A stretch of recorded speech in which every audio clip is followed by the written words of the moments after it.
Ficou claro para vocês essa questão dos testes a serem utilizados dentro da avaliação neuropsicológica? Sim. Ok. Então, vamos continuar.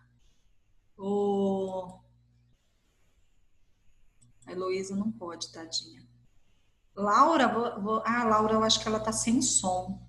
Ingrid, você tá com som?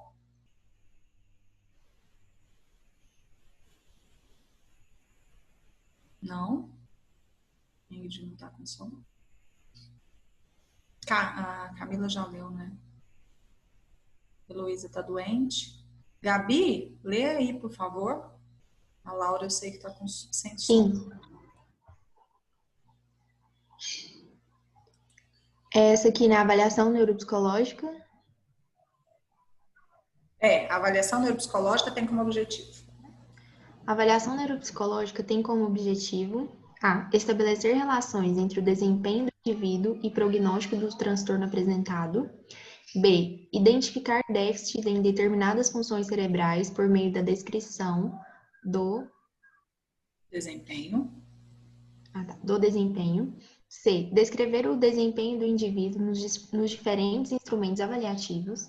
D. Levantar hipóteses sobre a organização e a dinâmica do funcionamento cerebral por meio do desempenho nos instrumentos neuropsicológicos, quantitativos e qualitativos. Bom, vamos lá. Por que que nessa questão, vou até diminuir um pouquinho aqui para ver se vocês veem a questão inteira. Por que que nessa questão, vocês continuam enxergando aí? Sim. Nessa questão, eu esperei a Gabi ler toda a questão antes de falar. Prestem atenção. Não necessariamente o item precisa estar errado. Mas, quando eu falo assim, ó, a avaliação neuropsicológica tem como objetivo, eu estou procurando a resposta mais perfeita para esse objetivo. Então, você vai ler A. Estabelecer relações entre o desempenho do indivíduo e prognóstico do transtorno apresentado. É uma coisa que a gente pode fazer também. Identificar déficits em determinadas funções cerebrais por meio da descrição do desempenho. A gente pode levantar essa hipótese. C. Descrever o desempenho do indivíduo nos diferentes instrumentos avaliativos. A gente vai descrever. Agora, é só isso o objetivo? É só esse o objetivo, gente? Não. Se eu pegar qualquer uma dessas três respostas anteriores, elas serão respostas muito vazias para o objetivo da avaliação neuropsicológica. Quando eu leio a D, olha, levantar hipóteses sobre a organização, sobre a dinâmica do funcionamento cerebral, por meio dos instrumentos neuropsicológicos, tanto quantitativos quanto qualitativos, aí eu tenho uma resposta muito mais completa sobre o objetivo da avaliação neuropsicológica. É importante vocês prestarem atenção nisso, porque não necessariamente a resposta anterior está errada, tem um erro nela, né? Mas ela fica fraca em relação à resposta correta. Ela fica fragmentada perto da resposta correta. Alguém teve dúvida nessa questão?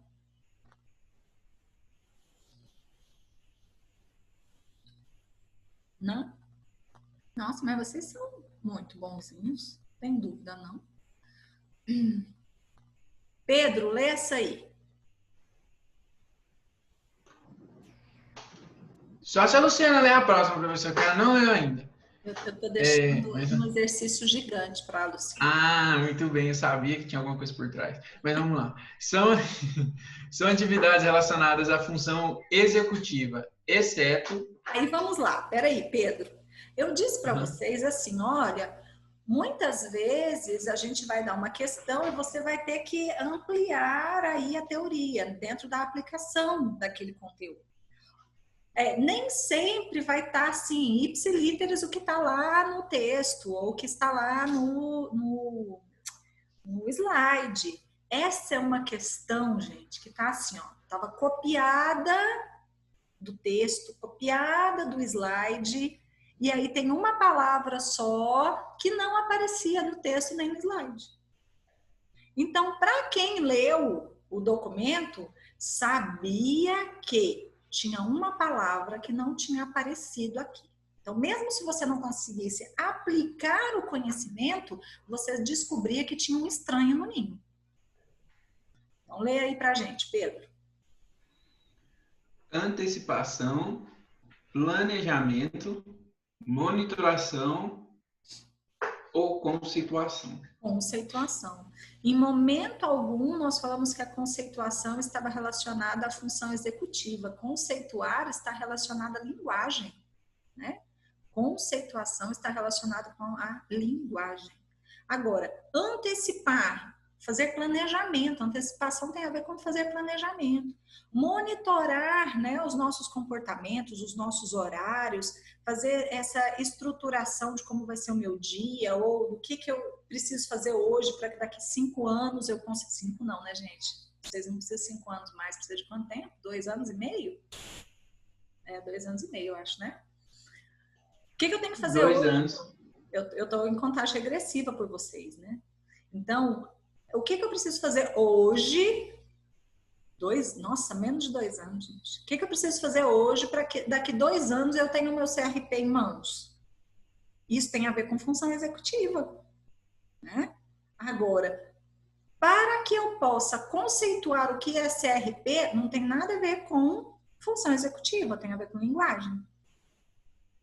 Antecipar como vai ser meu consultório.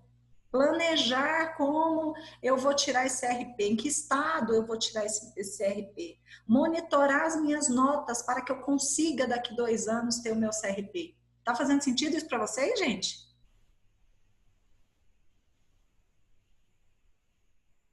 Fala. Para mim, sim, professor.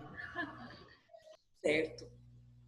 Agora chegou a questão da Luciana, entendeu, Pedro? Entendi, fez sentido, professor. Pronto. Se não fizer sentido para vocês, não adianta nada. Luluzinha, leia para tia, por favor. O hipocampo é uma das estruturas mais importantes do cérebro. Sobre ele é correto afirmar, exceto que está associado à formação de novas memórias. Isso aí, todo mundo lembrava. Não é isso, Luciana? Uhum. Se eu tivesse perguntado assim, ó, marque a alternativa correta, vocês não precisavam nem continuar lendo o restante, porque a letra A vocês saberiam que estava certa. Porque eu disse assim, olha, se uma criança passa por situação de estresse, aumenta o nível de cortisol, células do hipocampo morrem, e aí ela vai ter dificuldade de reter novas informações, fazer novas memórias. Todo mundo lembrava disso, não lembrava? Fala assim ou não. Porém, eu falei assim, qual a afirmação que não está correta em relação ao hipocampo? Então, a A, todo mundo sabia que estava certa. O que está escrito na B, Lu?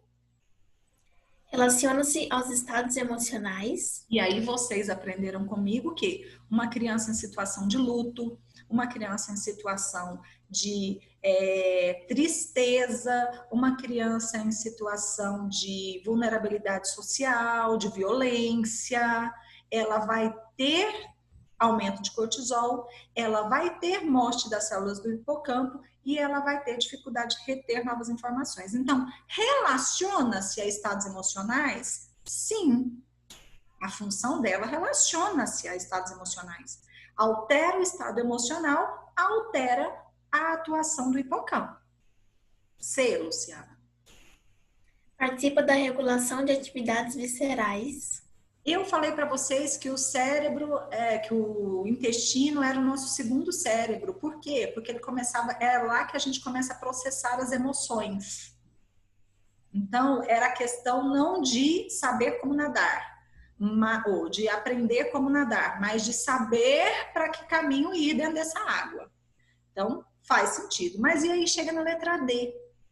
E aí, não é uma dúvida só de vocês, geralmente essa questão... Camila, sim, eu entendi.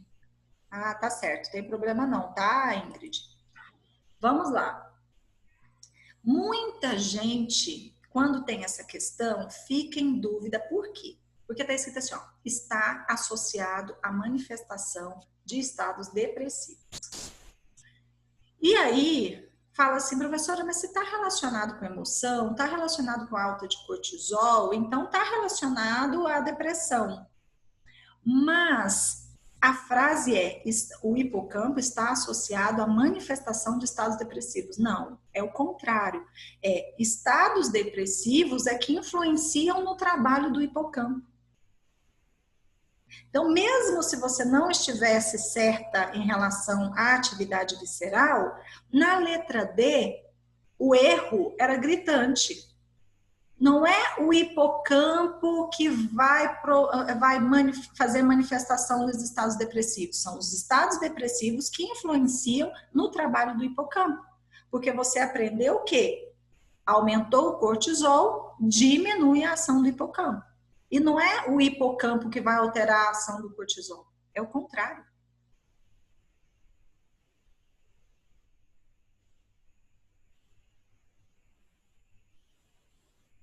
Simone e Luciana.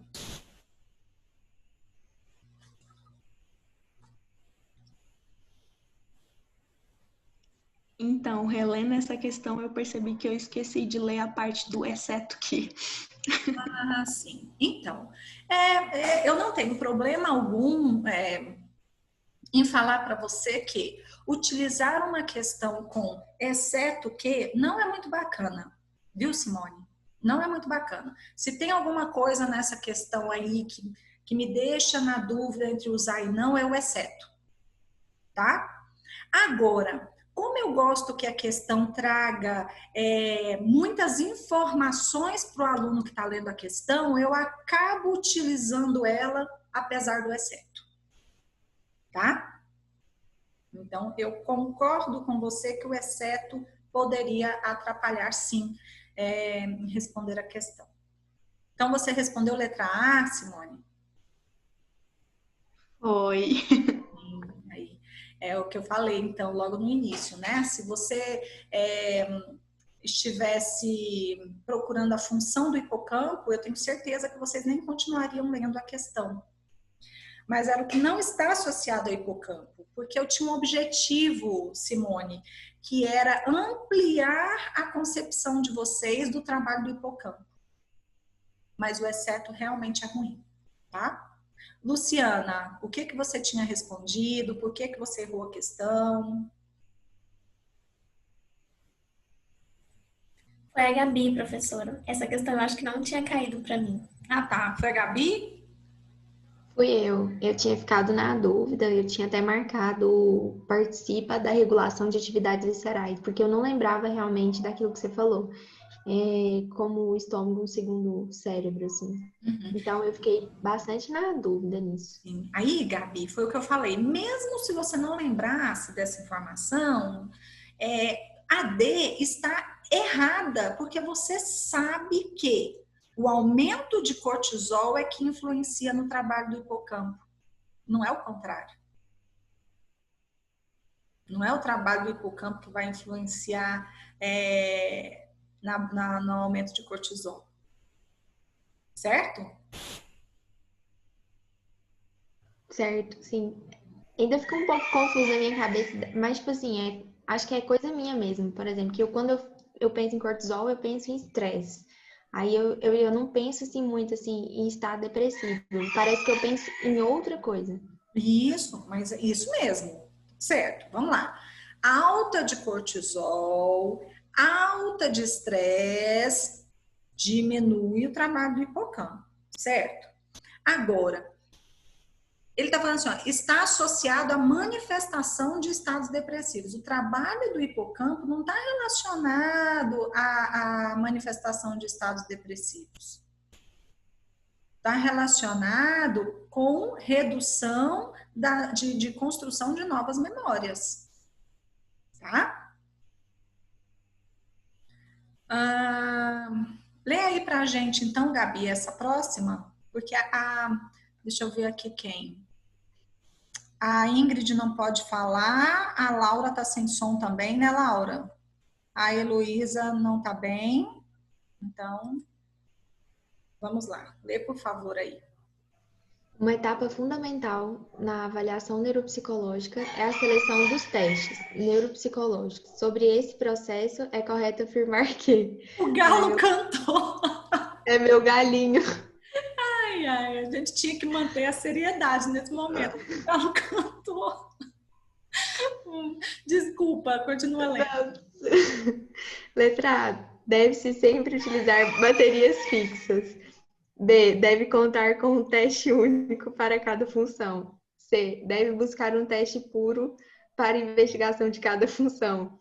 E D. Deve orientar-se a partir de dados do encaminhamento e queixa do cliente. Pronto, então essa questão a gente já discutiu sobre ela, né? E tá tudo ok.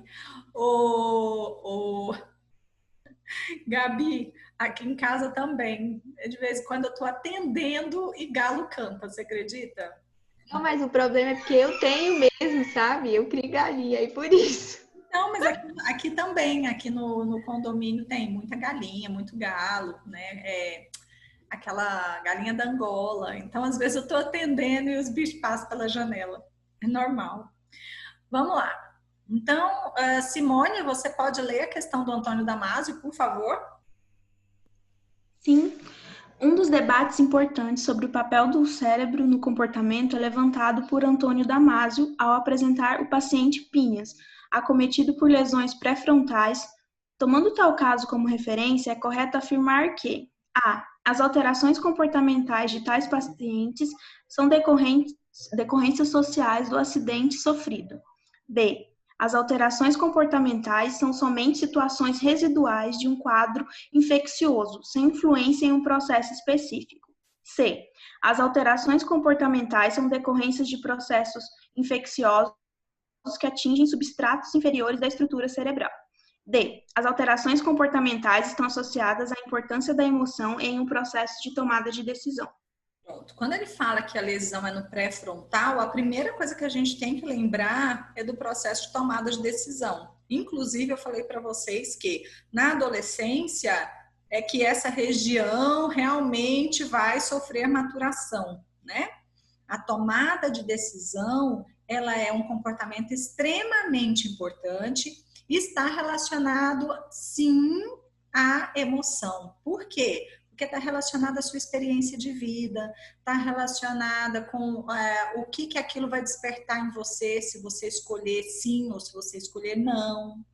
E eu lembro que eu perguntei para vocês, né, do vídeo do Phineas, e no vídeo é muito interessante porque mostra uma história que passou lá, por, sei lá, década de 1800, alguma coisa.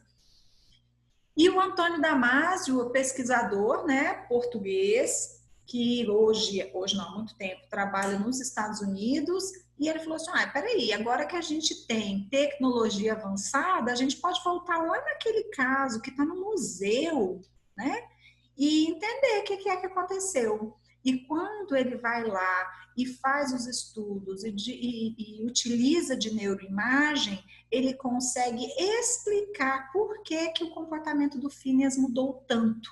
Mudou tanto porque teve lesão na região pré-frontal. E como teve uma lesão na região pré-frontal, ele vai ter dificuldade de tomar a decisão e as emoções dele ficam à flor da pele. Ele não consegue controlar nem o comportamento dele e nem as emoções. Agora fica fácil, porque agora nós estamos falando de verdadeiro ou falso, as próximas questões, tá? Pedro, lê aí pra gente. A avaliação neuropsicológica tem como objetivo identificar déficits em determinadas funções cerebrais por meio da descrição do desempenho. Verdadeiro ou falso? Falso. Mega falso, por quê? Qual que é essa função? Que função horrível é essa? Eu vou só falar qual função está ruim, né? Está em déficit, de acordo com o desempenho do sujeito no teste. Primeira coisa, o desempenho em um teste não fecha que aquela função tá fraca. Segundo, a neuropsicologia precisa muito mais dos pontos preservados, dos pontos fortes do sujeito, descobrir esses pontos, do que dos déficits. Eu falei isso 1 milhão de vezes e até meus alunos de pedagogia conseguem já dizer essa frase, né? A neuropsicologia, ela se preocupa com aquilo que o sujeito tem preservado. É importante entender o que está em déficit, o que está fragilizado, o que está fraco, o que sofreu lesão, o que está comprometido, mas é muito mais importante a gente encontrar o que está preservado. Por quê? Qual é a frase de Vygotsky? Quem lembra?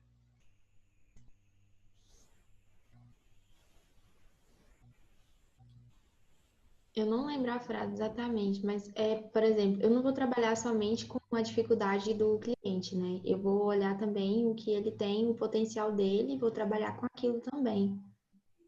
A frase é assim, ó, não adianta eu me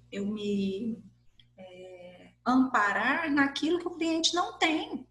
Eu preciso me amparar naquilo que está preservado, naquilo que ele tem. É lá que eu vou me segurar. É lá que eu vou criar o meu ponto de sustentação. Tá? Simone, lê a próxima. A avaliação neuropsicológica tem como objetivo inferir a organização e dinâmica do funcionamento cerebral por meio do desempenho nos instrumentos neuropsicológicos. Pronto. Aí, quando eu falo inferir, eu lembro que o dia que eu dei aula, eu falei para vocês anotarem essa palavra. Inferir sobre a organização. Não quer dizer que eu vou afirmar, não posso dizer que eu vou categorizar. Não existe isso em neuropsicologia. Neuropsicologia tem o objetivo de inferir, de levantar dados sobre como é a organização, como é a dinâmica do funcionamento cerebral, né? Eu vou avaliar a partir de desempenho de instrumentos neuropsicológicos. E esses instrumentos, vocês já aprenderam que eles não são só testes, não são só instrumentos padronizados, não são só dados quantitativos. Quando eu falo em instrumentos neuropsicológicos, eu estou falando tanto dos quantitativos, padronizados, quanto dos qualitativos também. Instrumentos lúdicos, atividades. Ok, gente?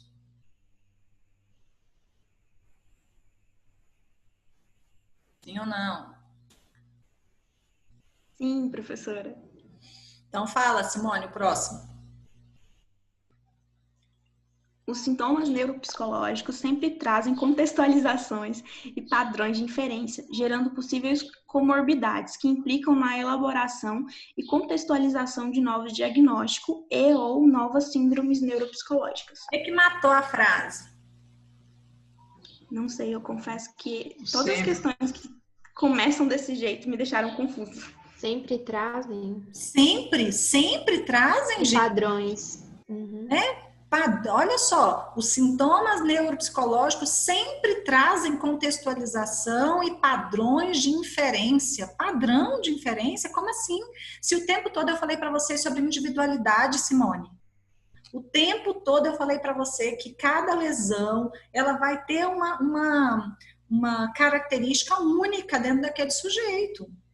Tem sim a área que foi afetada, mas isso é só parte da informação.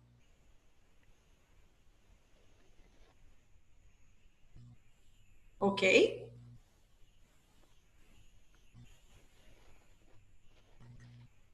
Próxima. Lê, Luciana, pra gente. Os sintomas neuropsicológicos, acho que... É a mesma. Ixi. Mas tem outra. Hã? É diferente. Peraí, aqui, vai. Os sintomas neuropsicológicos... Não.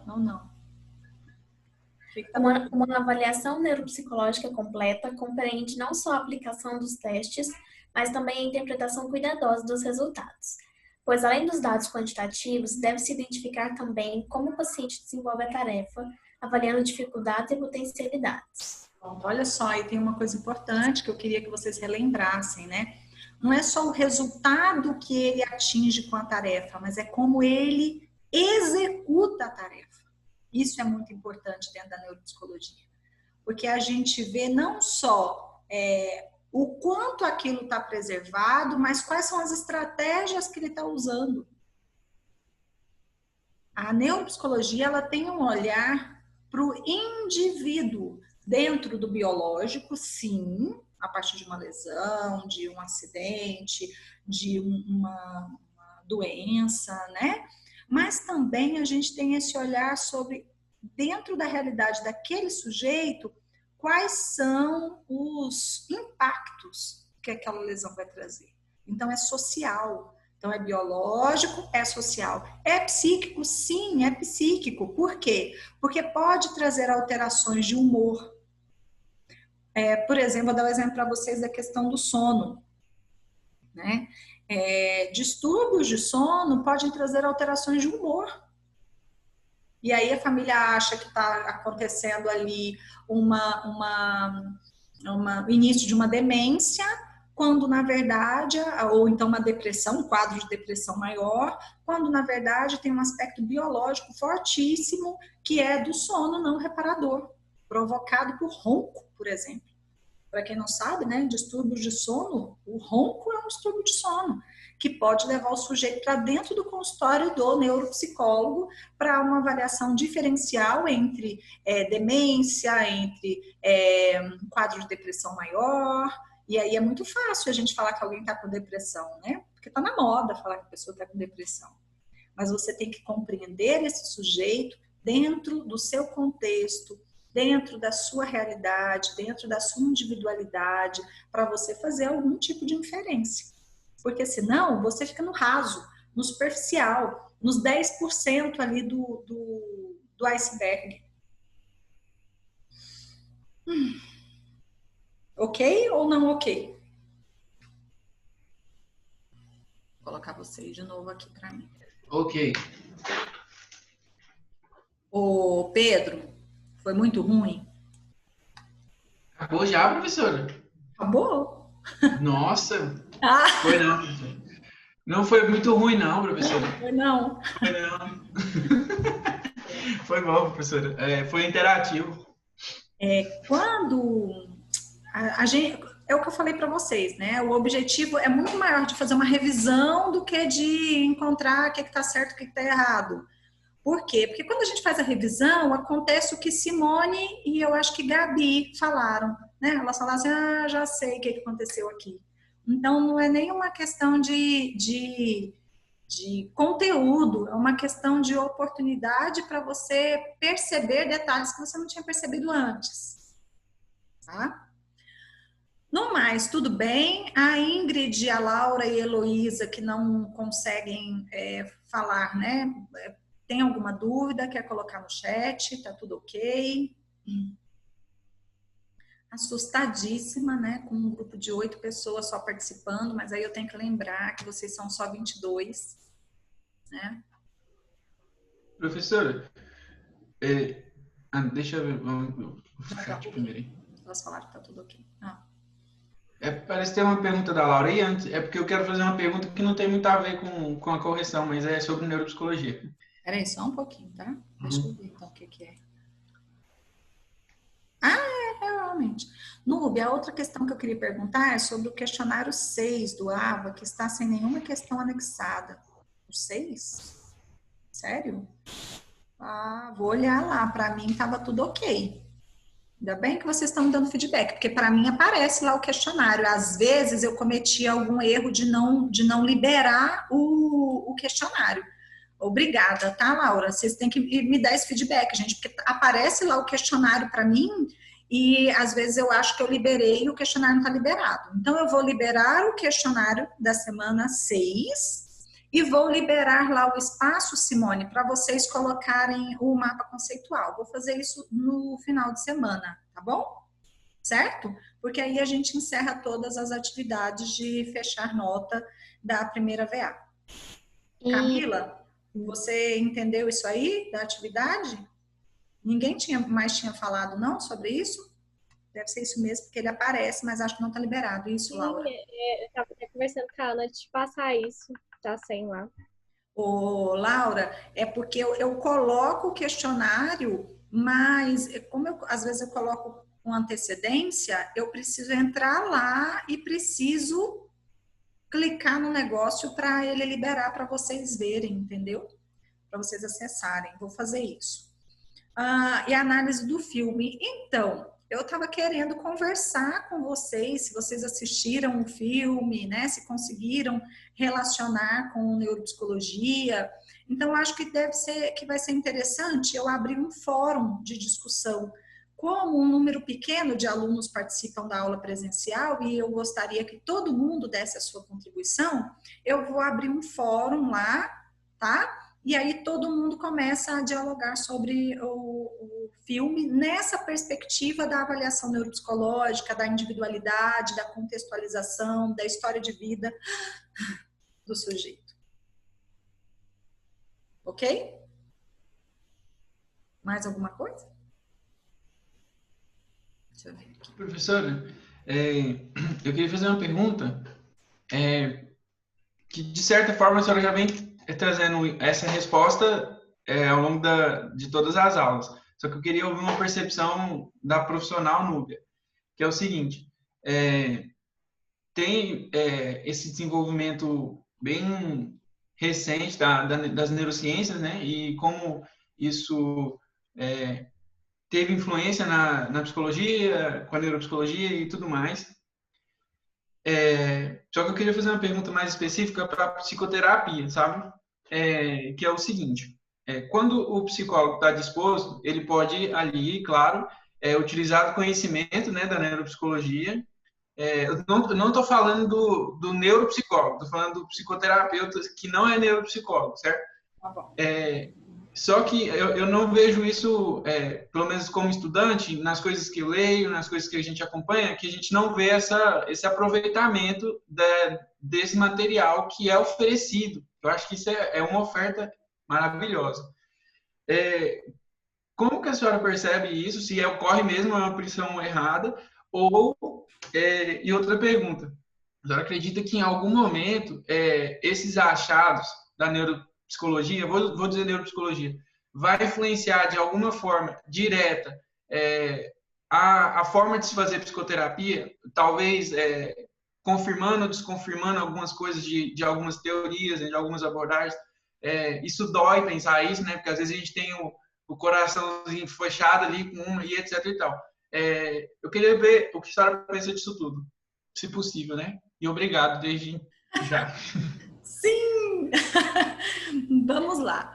Primeiro, deixa eu explicar uma coisa para vocês. A neuropsicologia dentro do curso de psicologia, primeiro, né? A neuropsicologia é muito recente. Começa por aí. Isso vocês já entenderam, né? Nós estamos falando, assim, de efetivamente de coisas que aconteceram da década de 90 para cá, no mundo, né? Então, sim, é tudo muito novo. E por ser tão novo, já é uma dificuldade, já é uma limitação. Mas junta com uma outra questão, que neuropsicologia é uma área muito cara. Peraí, que alguém perguntou uma coisa. E aí, no Brasil, isso acaba sendo outra estrutura que limita. E aí, tudo bem. Mas aí, nós temos uma questão, vocês estão falando assim, lemos, ouvimos, e a gente não vê muito essa contribuição. Meus amores,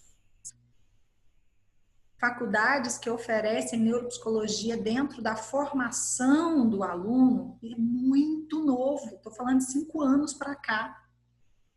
Entende? Isso é muito novo. Quando eu comecei a dar aula na Uni Evangélica, que foi a primeira turma de neuropsicologia, até eu fiquei espantada. Falei assim, nossa, mas está oferecendo neuropsicologia dentro da formação de base do aluno? Que avanço! Foi super avant-garde, entende? Se você pegar aí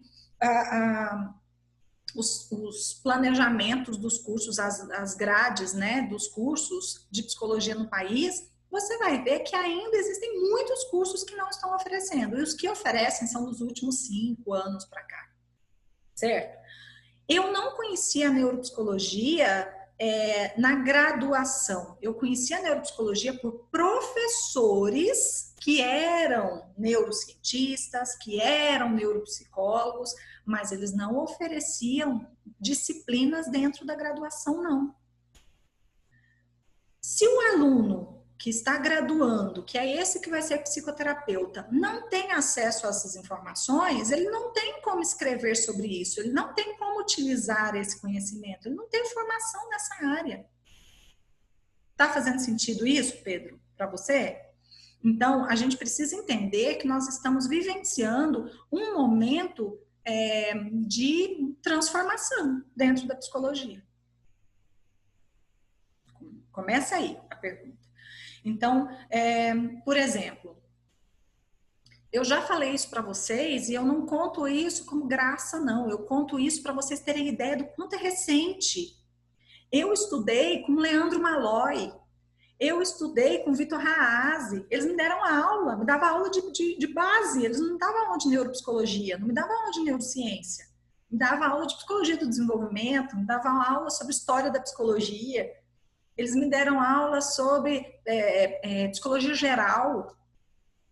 Então, os grandes escritores de neuropsicologia do país, até bem pouco tempo, estavam dando aula na graduação de disciplinas que não tem nada a ver com neuropsicologia. Mas para quem estava interessado, né, começou a perceber que tinha algo maior ali, que tinha algo ali por trás que fazia muito sentido para mim. Mas por que fazia sentido para mim? Porque eu sou bióloga. Então, a construção do profissional tem a história de vida, tem a faculdade que ele passa, e aí vocês têm que lembrar que eu passei por 4 instituições de ensino superior diferentes fazendo psicologia. E aí eu tive esse contato com esse povo. Você não vai encontrar o psicólogo falando e aplicando o conhecimento de neuropsicologia dentro da perspectiva de psicoterapia. Primeira parte, foi esclarecida? Segunda parte, sim. Você quer ver um exemplo disso? Todo mundo fala maravilhosamente hoje sobre mindfulness. Tem até uma dupla minha de TCC que está trabalhando sobre mindfulness, né? Gente, mindfulness só existe hoje, né? Porque mindfulness tem a ver com meditação, é algo milenar, com a oração, tem a ver com algo que não foi inventado agora. Mas por que ele está sendo utilizado agora pela psicologia de uma forma tão forte? Porque os exames de neuroimagem mostraram que faz muito efeito. Do mesmo jeito que vai mostrar que algumas outras coisas não fazem. E vai mudar. E tudo bem mudar. A gente não precisa ficar apegado, a gente tem que ter resultado. Entende? Fez sentido isso para vocês? Total sentido, professor. Então, valeu. Né?